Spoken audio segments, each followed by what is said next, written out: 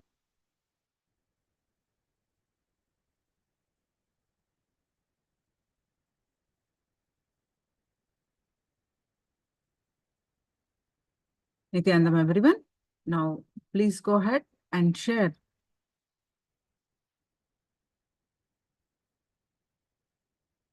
your power manifestation experience.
Please quickly go ahead and share your power manifestation experience.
Yes.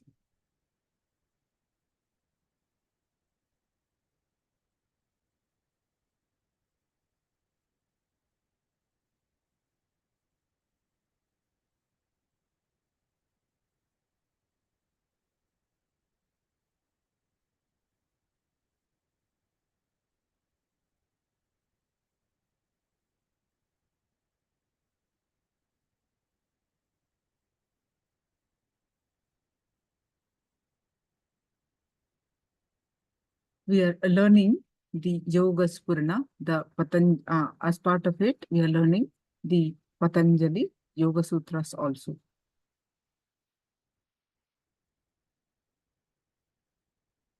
When you sit with a deep trust with a master and listen to him, there is a gap between the thoughts.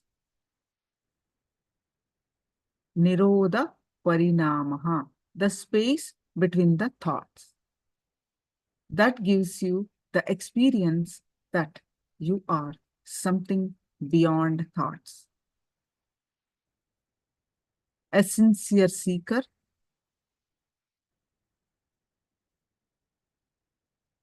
sincere disciple, when he sits with a deep, melting mood with the master, not only the master comes alive with the disciple, disciple comes alive with the master.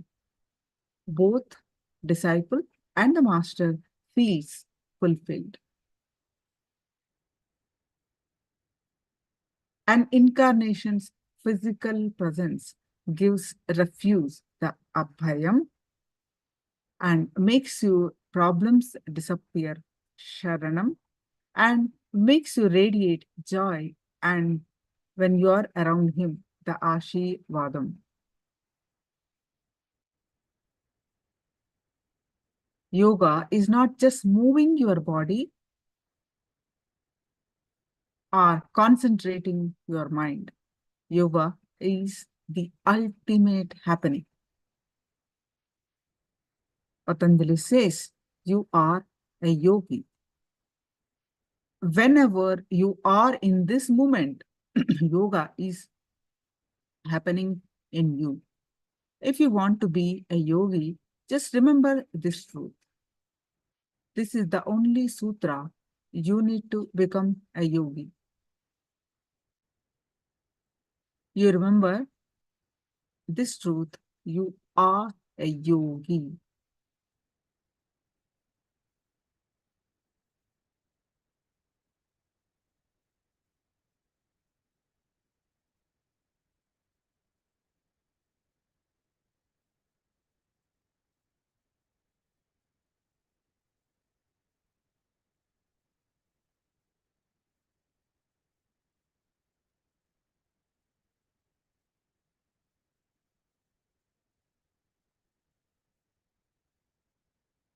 So what are the qualifications to be in yoga? To be in yoga means to be in no mind state. Come to now to experience you. Mind is not an object. It is an action. Just like how you decide not to talk, you would not talk. Same way, you can stop your mind if you want. One action of your brain is mind.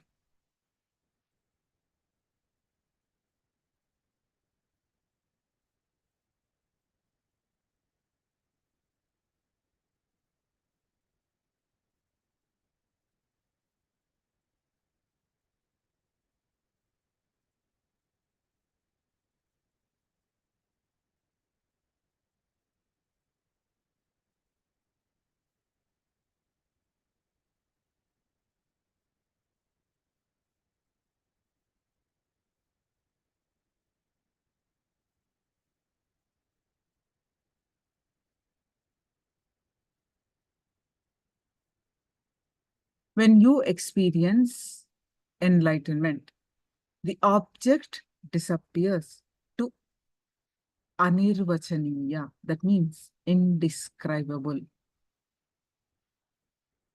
The reality as it is seen by people, disappears for enlightened being, but continues to be seen by all other people other than him.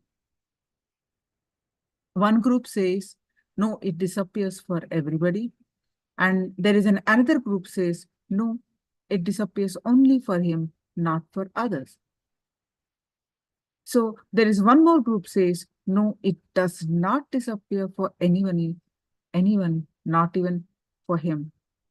So even before the person achieves enlightenment, all are not seeing the reality in the same way.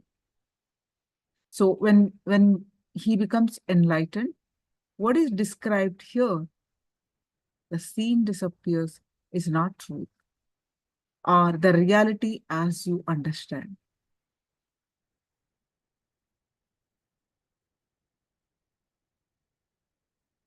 When Ganga mixes with the ocean, she creates a special kind of land, a unique kind of earth, which actually anyone who stands on it will get sucked into it.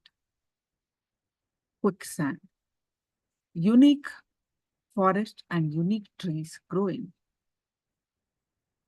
That place, and actually in Tamil Nadu also, create where the Kaveri meets the ocean. She creates that kind of land, a special forest grows in that land. This philosophical discussion is the intellectual river merging into the ocean of experience. All major philosophical systems and traditions created in India differs just this one truth, the reality or the illusion, the theory of Maya.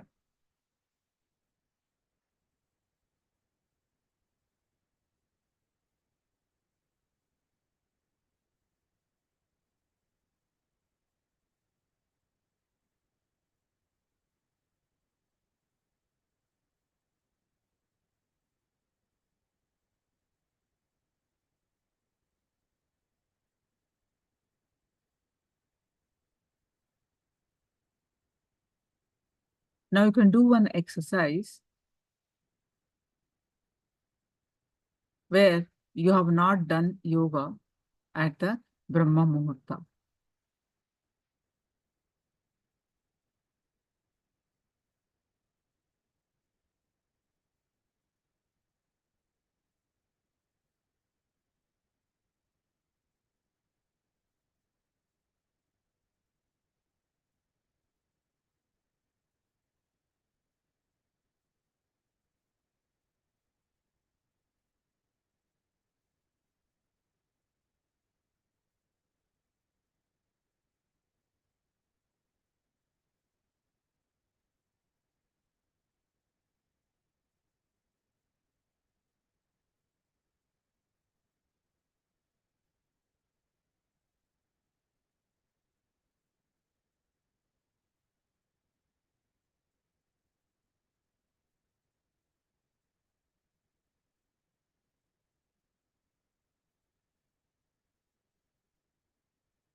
Now, let's do one internalization exercise.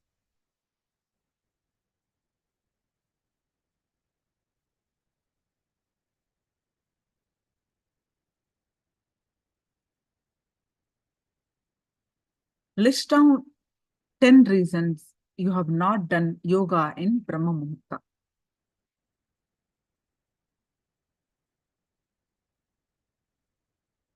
You can give various reasons. I went to bed late. Various reasons, you give reasons.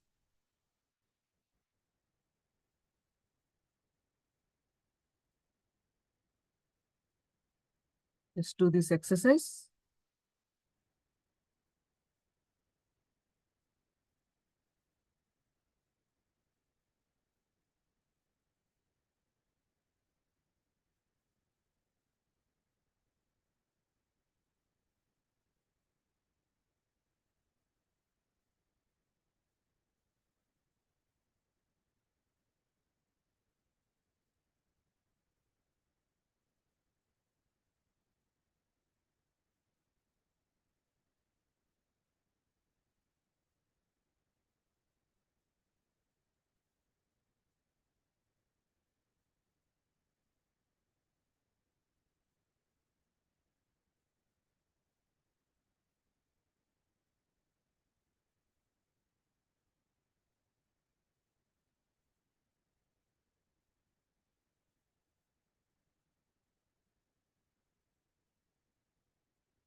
Are you all done with the exercise?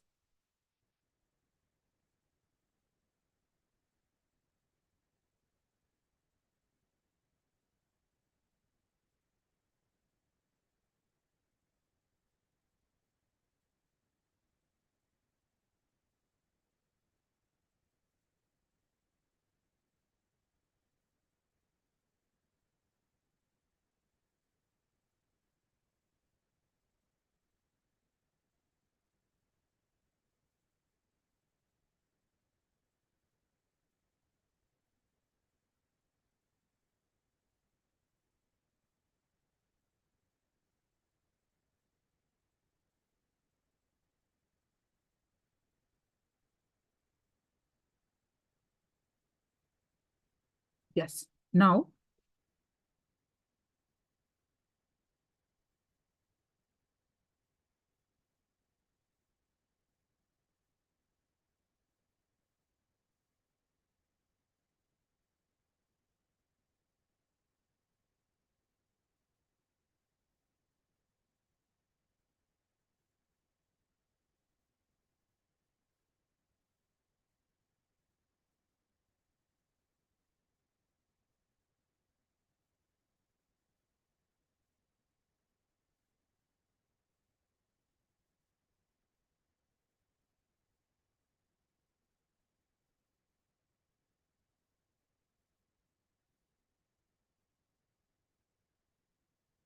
yes, now we are going to learn the Swamiji's explanation on you are unique and infinite.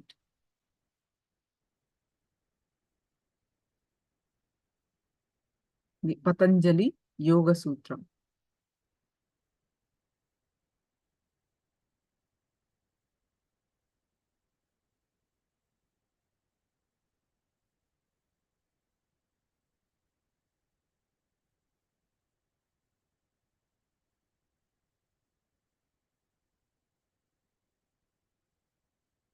This one idea, all the civilizational conflicts can be resolved.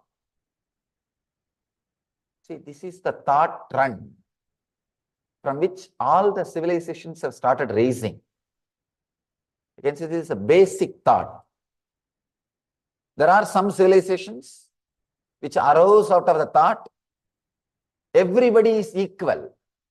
So they tried the law, religion, tradition, customs, culture, everything to be built on that idea.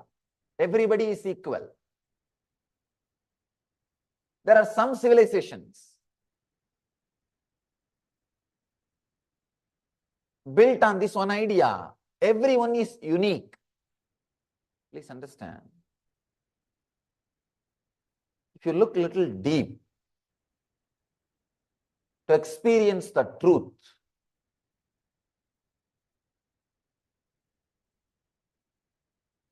experientially, as an existence, everyone may be same, but as an expression, everyone is unique. Please understand. As an experience means as an existence, as a consciousness, everyone is same. But as an expression, everyone is unique. So the civilizations which started understanding, which started with a proposal, everyone is unique, has started doing research in the inner space. They started working in the inner space. The civilizations which started with a proposal, everybody is equal, they worked only in the outer world to make things more and more equal. They created politics, they created society, they created outer world civilization. Please understand. You start with an idea, everybody is equal. Then you start questioning too many things. Why somebody should have wealth? Why somebody should have more power? Why somebody should have more opportunity? Then naturally your energy, your intelligence, your vision starts working towards the outer world. You start looking towards the outer world. So you create a civilization. which works on the outer world. You create a legal system, civilization, structure, community, culture. Everything depends on that idea. All are equal. The deep truth is, maybe consciously, all are equal, but as an expression, each one of us are unique. When you realize that each one of us are unique, you will realize not only you are unique, you are infinite. Please understand, if you think you are same, as long as you think you are equal, you will be constantly only developing your life, building your life with the person, with the base with whom you are comparing yourself. If you think everyone is equal, with whom you are living, naturally you will feel, I am equal with him, I am equal with him, I am equal with him. You will start building your life based on the idea and understanding you have about them. Whatever you have, idea you have about them, whatever idea you carry about them, you will start building, yes, I am equal with him. So let me build my life like this. But when you understand, as an expression, you are unique, suddenly you start respecting yourself. You start realizing your potentiality. You start expressing your infinite qualities. You start expressing your infinite dimensions. Usually people ask me, Swamiji, only by comparing, I grow, I expand. But you say comparison is not good. Please understand, if you are comparing and growing, you will grow only up to the level of the person with whom you are comparing yourself. You will not really expand who you are. You will not really achieve who you are. That infinite dimensions will never be experienced, will never be achieved, will never be understood. So here Patanjali is trying to create new civilization. Patanjali is a great master. I can say with his logic and scientific depth is crossing Einstein. With his knowledge about the inner world and the inner space is crossing Mahadeva, Shiva. I can say Shiva and Einstein together is Patanjali, a great logician in the inner science. This whole trip, this whole tour, you all may be aware, I am dedicating it to Patanjali and to express the few truths and many secrets behind Patanjali's Yoga Sutras. Few truths and many secrets are hidden in these great sutras. We will experience these great sutras of Patanjali, maybe 5,000 years old, at least 5,000 years old. Patanjali was born and brought up in South India, a place called Chidambaram. Still, the community created by him is alive, and still the temple is alive, vibrant. I can say one of the place where the worship and the spiritual practice is happening in an unbroken way for last few thousand years. In India, we have a habit. Every day, the priest who is conducting the service, the Vedic temples are not open only on Sundays or any particular days.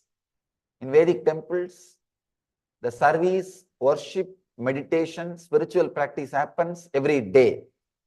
It is supposed to happen every day. So every day the priest who does the service, end of the day, he will sign and receive his salary. That record is called maniyam. That's a Tamil word.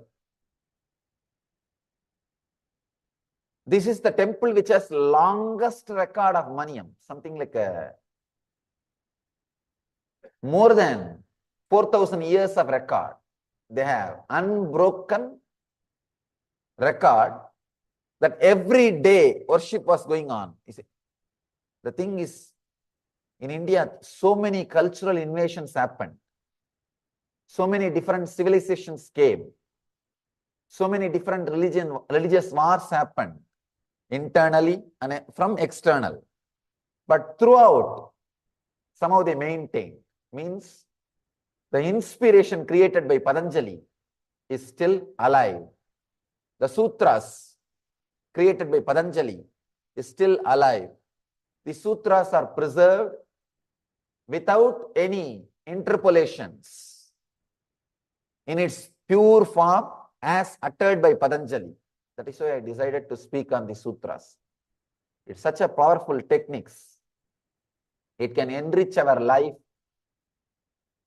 as it enriched when Patanjali uttered to his first batch of disciples. It can really enrich our life. There is no expiry date for the sutras.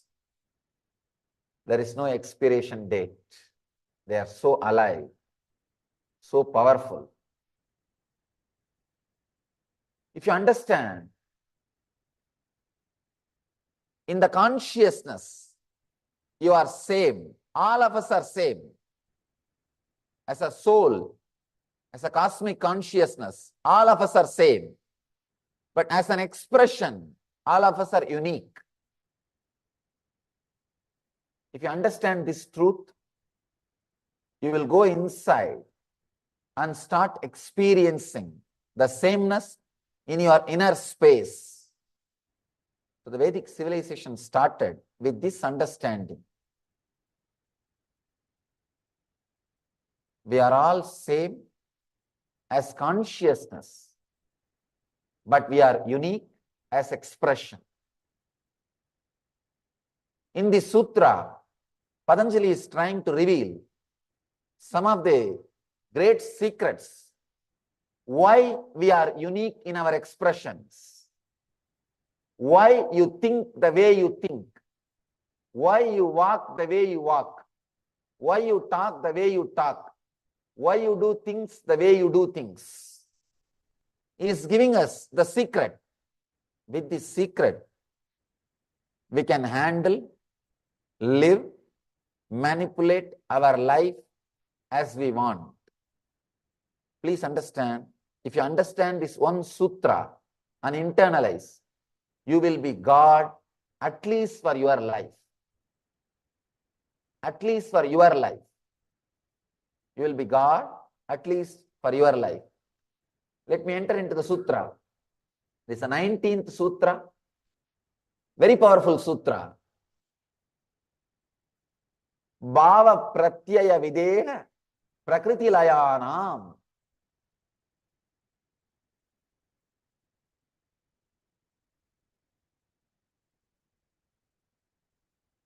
Again, so difficult to translate this sutra. The depth. I have some 12 translations done by different masters, different spiritual heads. I just wanted to give you the glimpse of 2-3 translations. Then I'll give my own translation. Swami Vivekananda's translation says, this samadhi, when not followed by extreme non-attachment, becomes the cause of the remanifestations of the gods and those who become merged in nature. And Taimini is another one great spiritual leader.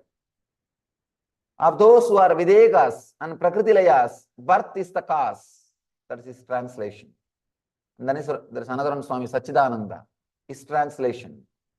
Those who merely leave their physical bodies and attain the state of celestial deities are those who get merged in nature, have rebirth.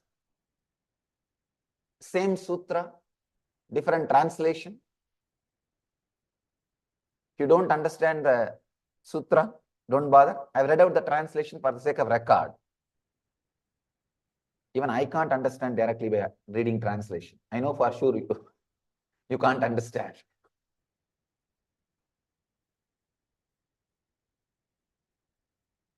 Just wanted to read out few different approaches. I tried to use more number of words because the Sanskrit language is such, if you break the words and read, it will give different meaning. If you read as one line, it will give different meaning. If you break first part and last part, it will give a different meaning.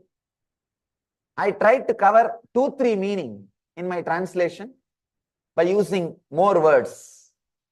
When body-mind identification is overcome, videhas, beings at higher state, and prakritilayas, beings who are one with existence, take birth only due to the seeds of desires that are latent. This is my translation. Let's understand this whole sutra.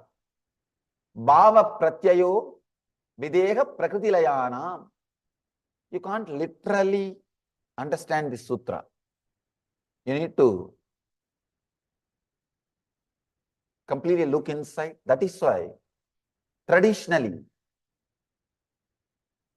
in Vedic tradition, only an enlightened master can comment on these sutras. A person who has experienced Patanjali's consciousness, only when he comments, all the secrets are revealed. And only an enlightened person is authorized to comment on the scriptures.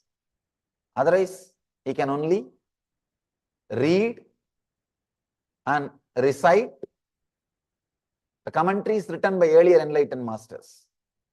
Only if an individual becomes enlightened, he can express. Sometimes, when you try to follow the things literally, you miss the essence. I have a story for you.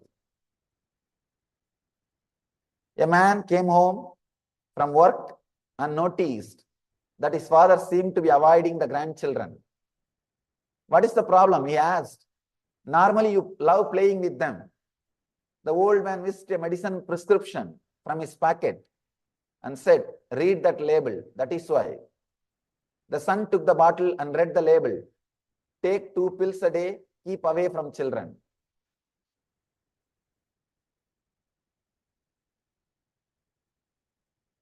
When you literally start following, sometime you miss. So this sutra also can't be understood literally. You need to look inside. The key word in the sutra is videka prakritilaya. Let me translate that words. Beings at higher state who don't feel that they are carrying the body, the heaviness of the body. There are another kind of group of people who feel constantly they are one with the nature, who don't feel that they are islands.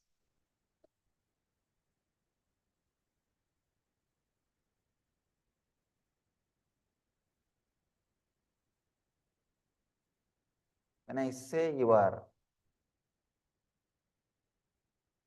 same, equal in the inner space, I mean, as far as the soul is concerned, we are all equal, pure consciousness.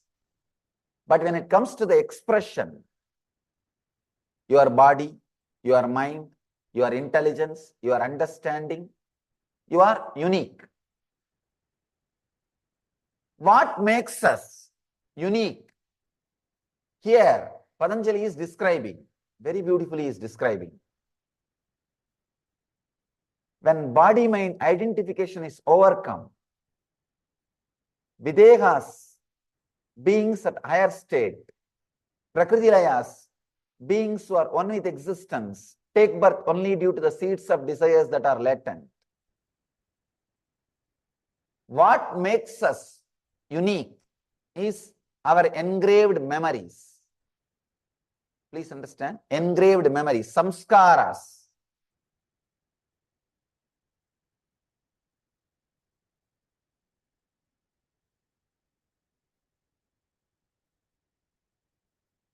Now I'll express few important truths. What I heard from my teachers and what I myself experienced. From this, I'll express few truths. Only then you'll be able to understand this sutra. Please understand.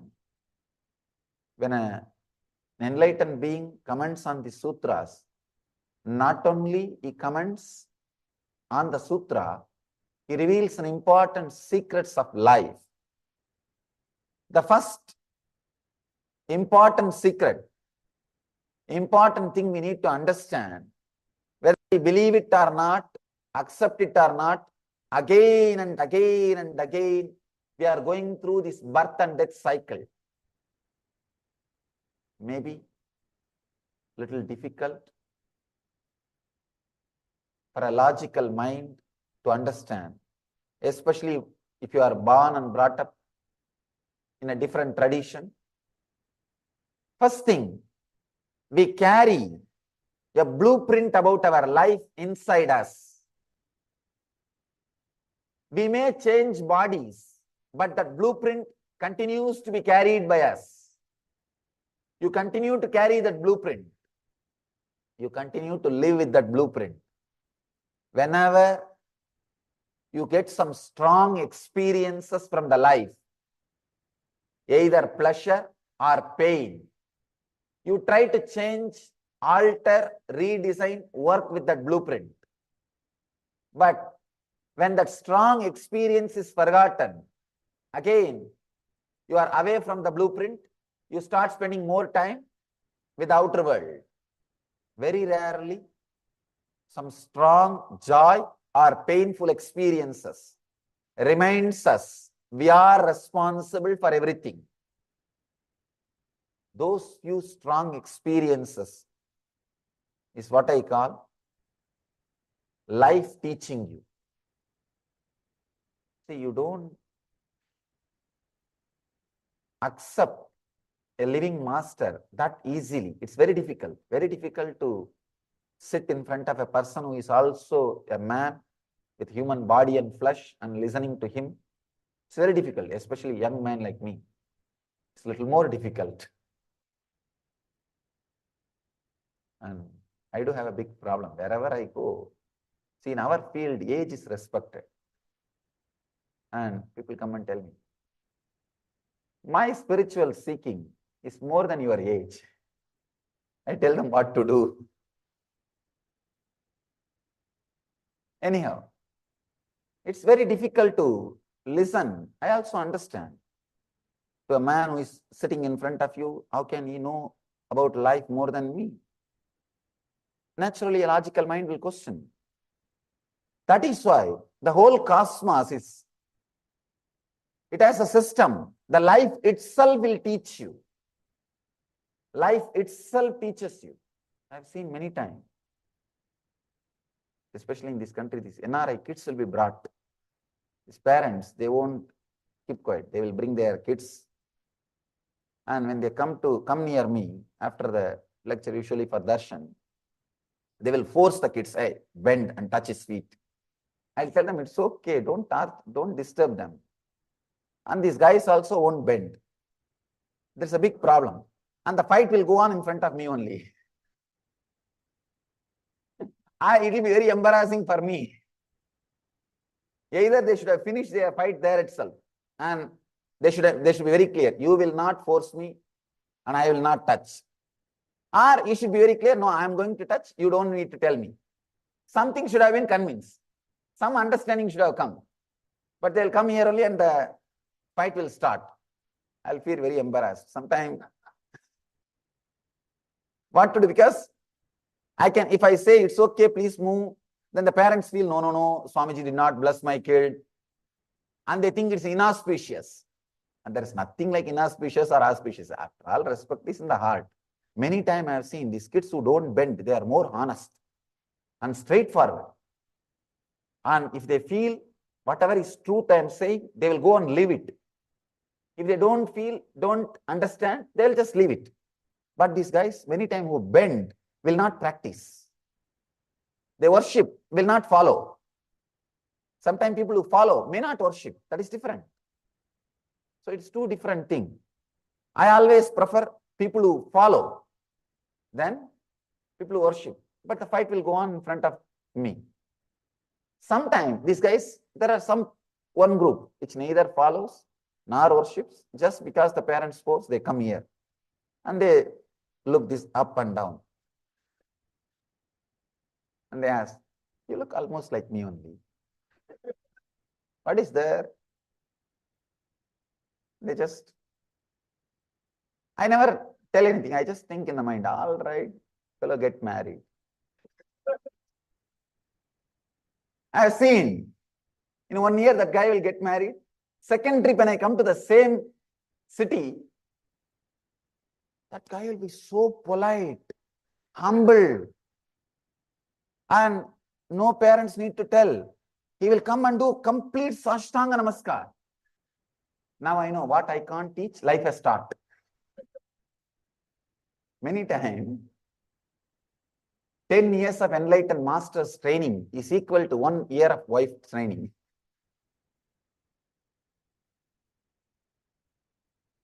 One year training my wife is enough. Sometimes life teaches. Strong experiences, whether joy or pain, which you go through, turns you inside and gives you the glimpse. You are responsible. The blueprint which you carry inside you is responsible for your life. People come and tell me sometimes, Swamiji, I had 7, 8 relationships in my life, but everything was abusive. Please be very clear. Maybe you are carrying a blueprint of self-pity, self-sympathy. You feel by creating self-pity, you are enjoying your own attention or others' attention. Or you may be having a deep, lonely feeling. That is why you choose, oh, abusive relationship is much better than loneliness. Some way you compromise. If you look inside, you will understand the blueprint which you carry is responsible for everything. This is an important second secret. The first truth, first secret, whether you understand or not, again and again we go through lives and deaths. It's like a average man. In every night, he goes through 25 to 30 set of dreams. You will have one set of dreams and fall asleep. Then you will have one more set of dreams, fall asleep. You will have one more set of dreams, fall asleep. 25 to 30 set of dreams. Usually you go through. If you go through the 25 to 30 set of dreams, in 3-4 hours, you will wake up. That is why you have disturbed sleep. If you go through that 30 set of dreams, some 6-7 hours, you will be able to sleep for 6-7 hours. Just like if you are, see, if the number of dream sets, the more it increases, you will be out of sleeping state. Same way, the number of births and deaths, just like a dream and deep sleep, only birth and death. Each set of dream is one birth. And the deep sleep is death period. Again, you go through one set of dreams, second birth, and deep sleep state, death. Again, one more set of dreams, third birth. You go into the death. So this number of births and deaths, if it becomes more, you want to wake up from this dream, this slumber, this sleep, unconscious slumber. Just like you want to wake up from the sleep state once you go through 30 dreams. The number of dreams is more. by 25, 30, you will naturally feel enough. Let me wake up. Let me be out of this sleep. Same way, when you go through many number of births and deaths, suddenly you feel, oh God, I'm doing the same thing. I'm living a same life, almost same. Look into your life, almost same. I always tell this one parable, one story. I've seen in Indian villages, these kids will play with small toys, wooden toys. It's called Paramashivoham. Just this size toys. It'll be almost same size, same shape. The kids will put white cloth and call mother. White cloth means father, father. They'll put some red small sari. They'll call mother. They'll put a small skirt and they'll call sister. They'll put a kind of a trouser and call it brother. These kids will play. Same kind of toy. Different dress they'll put. They will call father, mother, brother, sister. They'll be sitting and playing. They themselves will enact the whole thing. They will take that father toy and say, father is going to the office. They will put the father toy in the car. They will drive the car. On the way, they will make even horn sound. Pam, pam. They will take the toy to the office. They'll say, mother is cooking. They'll keep the mother toy. They'll create all the noise of cooking, like vegetable cutting, tuck, tuck, tuck, tuck, tuck, tuck. They themselves will create sound. And they say that mother is cooking. They'll get that brother toy. Brother is going to school. They'll put the toy into the bicycle and they will create that bicycle sound. Bicycle bell sound. Tring, tring, tring. They'll take carry. And they'll take that sister toy. Sister is crying. They'll throw the toy and start crying. They'll play. If some toy is not coming in the way in which they want, if it is not handy, they'll throw the toy and say, oh, bad toy. Look a little deep. We are doing the same thing with our life. Just see, same thing with our life. You catch somebody as husband, somebody as wife, somebody as daughter, somebody as brother, somebody as sister. You catch everybody and you have your own script for them. As long as they enact your script as you want, the game goes well. When your script is not accepted by them, when it is not going well, then you say bad relationship and throw it away. The same drama again and again and again. Sometimes you can see in your life. You land in the body, catch someplace, this is my boundary. This is my relationships. By the time you are ready with all the ties, relationships and the boundary, Yama is giving you notice, pack up. No time to pack up, no U-Haul service. And you just pack up and go. Again, take birth somewhere else. Again, by the time you are ready, pack up. Again and again and again. We live the same thing. That is the reason. You can see in your life, sometimes, see, layers and layers of your different birth memory will be there. Just like earth has different layers, your different birth memories are there in your unconsciousness, layer by layer. I am describing some of the truth as it is inside. Just whatever is the human consciousness, I am describing as it is. In your unconscious, just like a different layers of the earth, different layers of your birth memories will be there. First birth, second birth, third birth, fourth birth. That birth memories will be there. The plateaus of the earth, the layers of the earth, if they have little problem or if they are settling with each other, the earthquake is created. Same way, if these memories are crisscrossing each other, when they are trying to settle with each other unconsciously, something called mind quake happens in you. Let me describe that experience exactly. Then you will understand what I mean by the word mind quake. Sometimes you will go to a new place, new city. Some friend or relative would have invited, you will go. When you enter the house or that place, suddenly You will remember as if the whole place is known to you.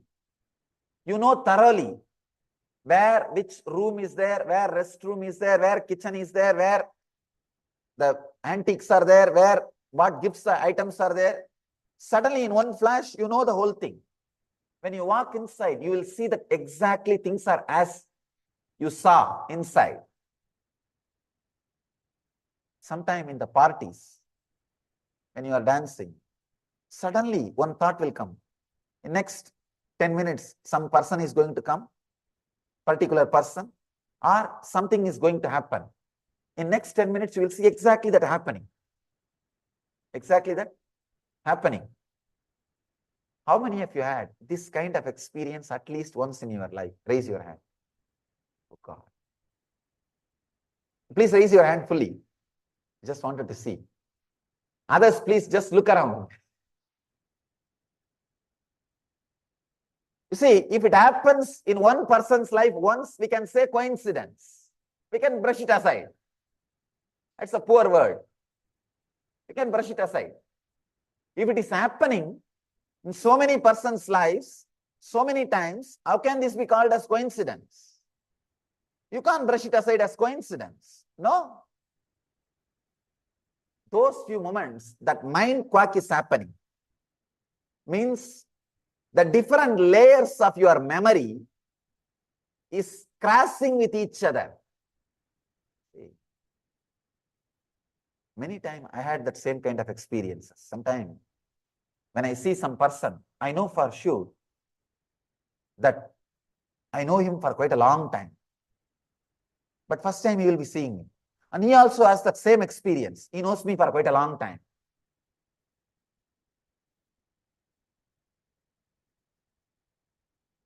Please understand, when this kind of experiences are happening, as I told, you go to some place and suddenly you know the whole place. You know the whole house, which is kept, where the restroom is, where kitchen is, you know everything. It is not that you have visited the same house in your past birth. No. But the same frequency experience you had in the past birth. Same frequency means that what mental setup you have when you are in that place, that same mental setup, that same intensity you would have experienced in your past life sometime. So whenever the same intensity repeats, all the truths which is in front of you is revealed to you. Please understand. Whenever the same intensity repeats, all the truths which are in front of you are revealed to you. This is the key. This is the key. The subject is very strong. The truths Patanjali is trying to express today in this sutra is very strong. I wanted you to understand. Each sutra is independently intelligent to lead you to enlightenment. You don't need to read second sutra at all. Understand one sutra and internalize. You can live enlightenment. Patanjali has designed this whole book in such a way, each sutra is independently intelligent enough to create one religion. The Vedic tradition is a group of religions. Each sutra can create a master who will be a source of one religion. This one sutra, if you can understand,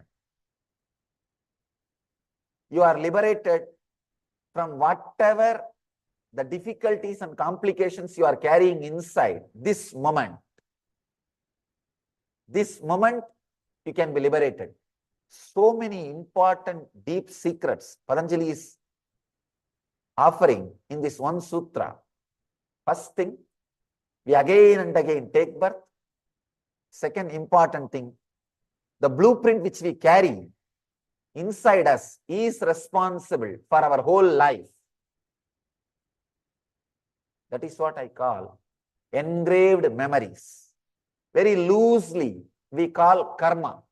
But I don't want to use that word because that word is loaded with too many meanings. Especially in the West also now that word has become popular. Everybody started using the word, let me make little good karma. Let me make some good karma.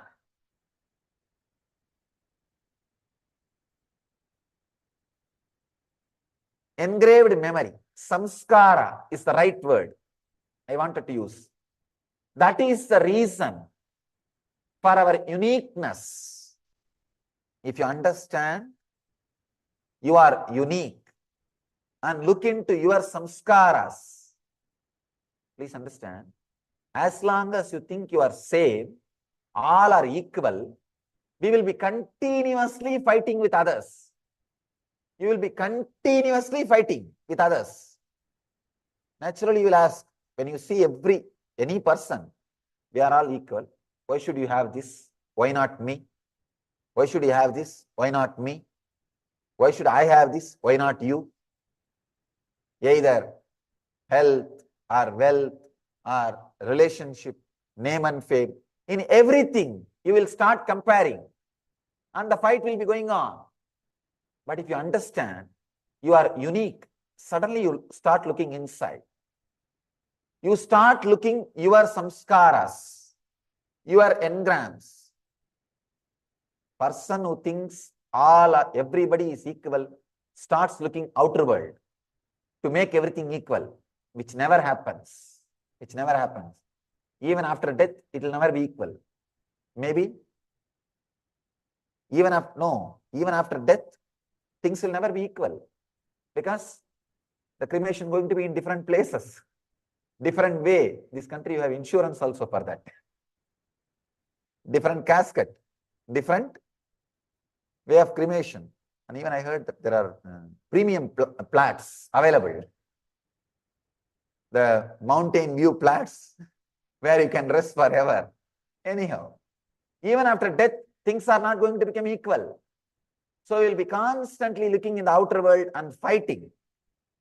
But if you understand we are unique, then you start looking inside. Why I am unique? Why I am the way in which I am? Why I am who I am? Why I am what I am? You start looking inside. Then naturally, the looking inside gives you the knowledge about the blueprint you are carrying. The blueprint you are carrying, the knowledge about the blueprint you are carrying. We'll is what I actually be call sharing further with ultimate you all knowledge. Please how understand. this was, how without Person anything, without any who has the kind of knowledge about the blueprint a which he is particular, carrying will never suffer. all the Paramashivoham level 1 participants, Nithyanandam, if all the Paramashivoham level 1 participants are able to see us and hear us, please do let us know.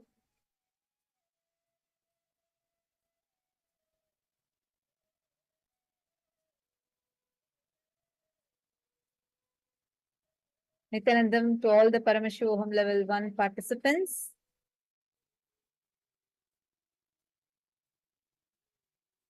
Yes. Today we all are learning a very, very, very important, powerful cognition, where we are learning about how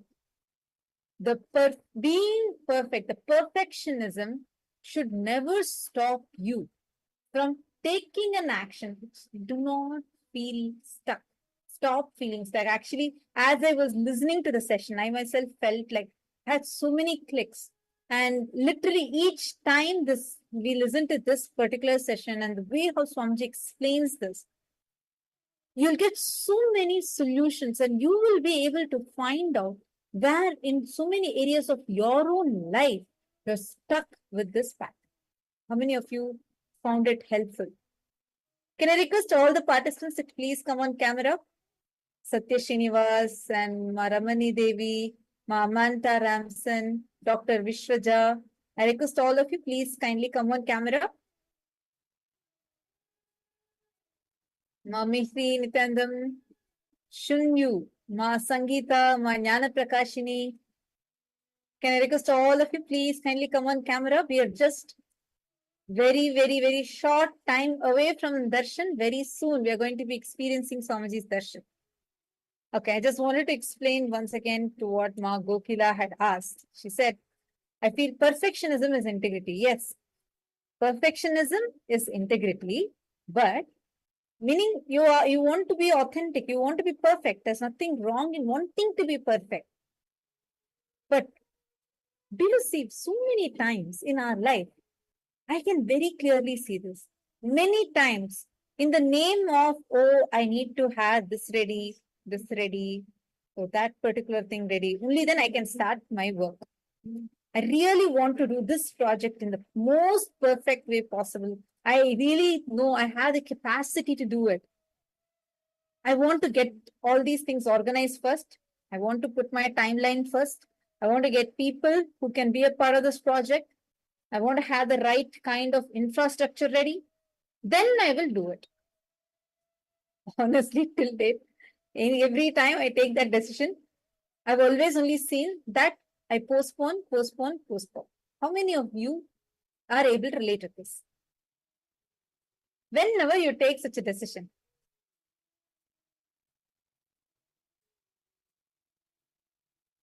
but the moment you decide, no, I don't want to give these resources as a reason. I don't want to say first, let me have this ready, let me have that ready, and any of those as a reason. Let me just get started. I will do irrespective of what I have or not. Build the boat as you swim. Build the boat as you swim. This is the way how Swamiji works. How many of you are able to see how many of you are able to relate to this one thing? Many times, whenever you said, let me first get the resources, I'll give you an example. Like I wanted to start doing video. I wanted to do a video. And I was thinking, okay, I really felt like I know I want to do it. I feel like I had the capacity to do that in the best way possible. I wanted to do it in a documentary style. Swamiji has already given the revelations for it. And then I was like, okay, I'll do it. And then I wanted to get the script ready for it. I want to have the visuals collected for it. Each time in my mind, I'll be like, this is the way how I want it. But I never started, even took an action for it. And that's when I realized like that when Swami was sitting, that's the first thing that came to my memory. Honestly, I've not done it till now. But other areas, wherever I did not cherish that pattern, immediately I'm able to do in that. Because if you see Swamiji's life, in nowhere, like Swamiji never gave any reason saying that I don't have resources, I don't have this, I don't have that, therefore I cannot do it. No, never. Gokilas was said, what I mean is because of my innate quest for perfectionism and integrity to what I'm doing, I feel my work is getting slowed down. Yes, because of this, I started procrastinating and getting stuck. Absolutely. Yes, me too. I wait for resources. Absolutely. So we all are able to identify with this pattern, correct? Today, decide, Swamiji, I'm dropping this at your feet. Let me take a conscious decision.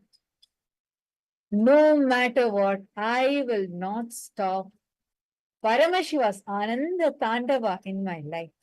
No question of stopping my action, giving the reason for resources. I'm going to share with all of you a story about just a small aspect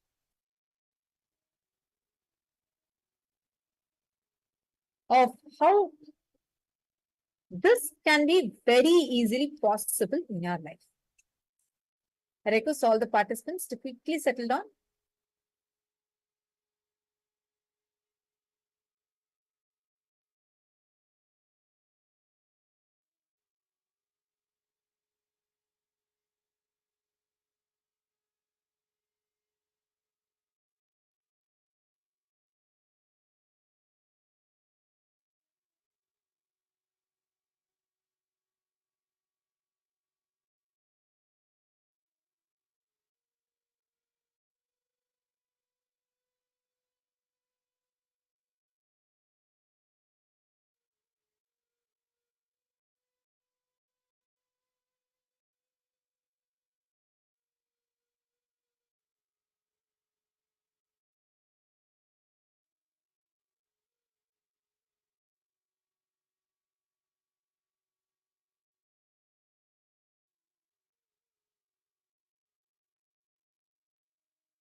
Sorry for the technical glitch. I hope now you're able to hear us. Yes. Okay, great. So I was saying, I'm going to now share with you a small story. How Swamiji made this whole Kailasa happen with this one very powerful, most powerful cognition. No question of feeling stuck. No question of feeling stuck.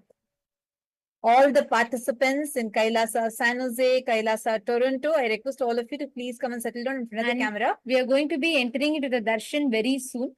Kailasa Toronto, all the participants in Kailasa Toronto, can I please request all of you to settle down? And all the participants in Kailasa LA and Kailasa San Jose, please settle down.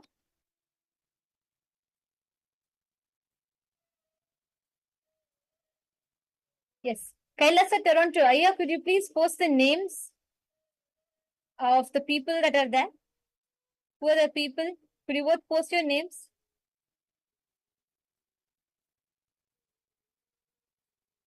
And Toronto Temple, all the questions that you have, Nithyanandam Bhaskaranaya, if you could just please post the names of the two people that are there, Aya. So we'll just be able to speak to them. And also any questions that you have through the program, please feel free to ask us. Please feel free to post. So we'll be able to see and answer your questions if you have any doubts, or even if you have any clicks that you would like to share, please feel free to share. Yes. So are we all ready for the darshan?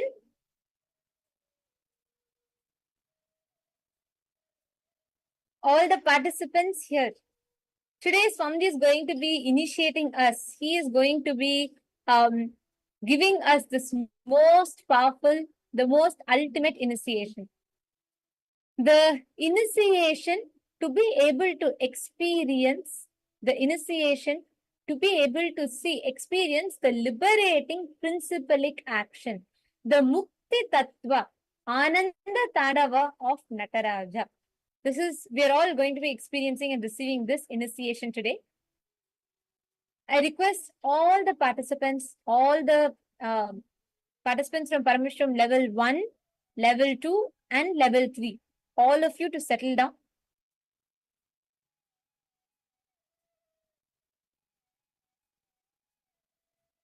Please settle down. Please come in front of the camera and be seated.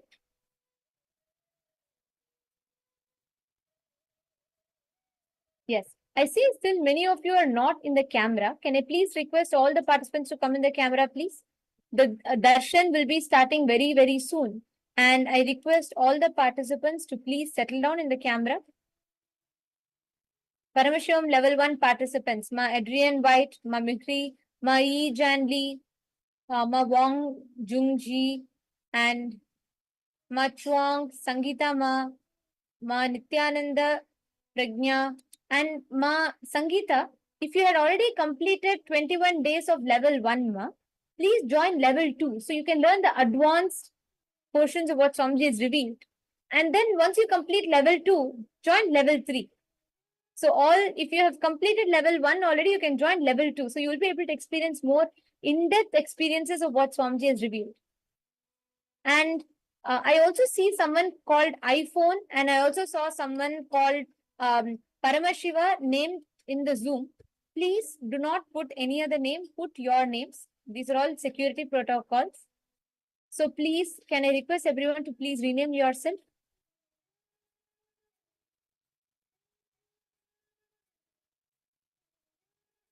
I request you all to please rename yourselves. So now, we're going to share with all of you about how Swamiji started this whole mission.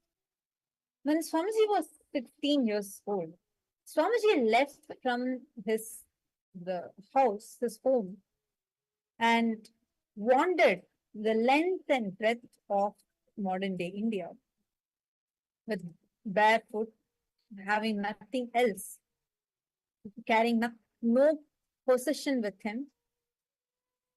doing the Parivrajaka for 9 years, 9 long years. If you read Swamiji's biography, you would understand the way, autobiography of the avatar, you will understand the way, the kind of miracles and like what Swamiji had performed and the groundwork for Kailasa, how Swamiji built Kailasa with his hard work. And in 2001, Swamiji started the first Adhinam.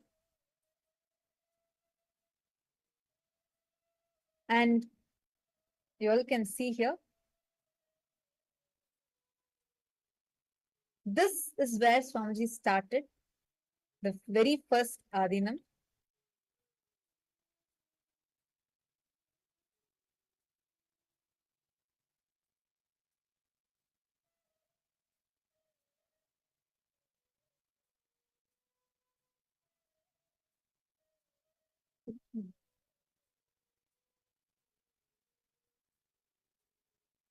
You all can see here, Swamiji, this is the first Adhinam in Tiruchendur.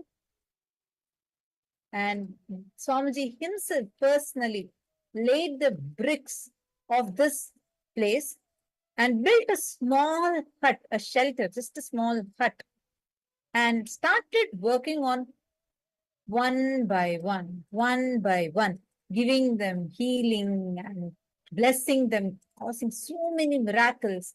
Swamiji himself used to personally conduct rituals, homas, and tirelessly Swamiji used to work every day, healing all, giving healing, blessing them, giving the satsangs, and teaching them about Hinduism. So Swamiji himself used to sit and personally do this. And it was during this time, Swamiji used to be just in his 20s, and personally, on ground, Swamiji used to sit